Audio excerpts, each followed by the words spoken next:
λέει και η ΕΑΝΔΑ, λέει βέβαια και η νομοθεσία, ότι όταν είσαι καθεστώς έμεσης εντολής θα πρέπει να σου καλύπτονται τα 2/3. Ναι, αυτό έχει γίνει από το πρώτο του με το 4387 του 2016 το νόμο. Αυτό ισχύει για όλους τους δικηγόρους.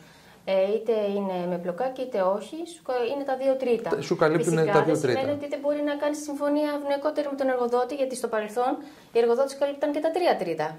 Ναι, αλλά όπως ξέρεις, γιατί το έχουμε αντιμετωπίσει αυτό δυστυχώς, οι εργοδότες όταν σου καλύπτουν τα 2/3 για το ποσό που σου δίνουν για τις ασφαλιστικές εισφορές, σε βάζουν και για αυτό το ποσό να τους κόβεις τιμολόγιο. Που σημαίνει ότι έχεις επιπλέον πλασματική φορολογία. Ναι.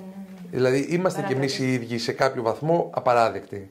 Όσοι συνάδελφοι τουλάχιστον είναι τέτοιου είδους συνεργάτες, παύλα εργοδότες, είναι απαράδεκτοι. Αυτό πρέπει να σταματήσει πλέον.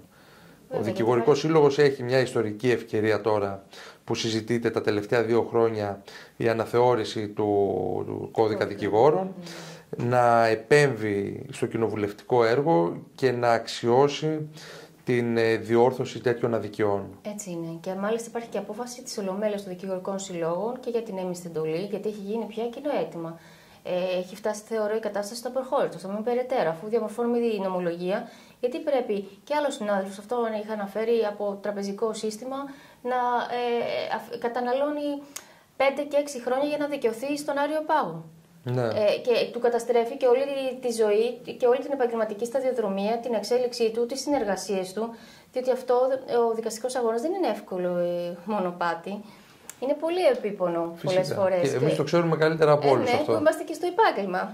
Δηλαδή και τα γράφουμε και μόνοι μας κιόλας και τα διαβάζουμε μόνοι μας και μελετάμε και να ζητάμε. Είναι πολύ.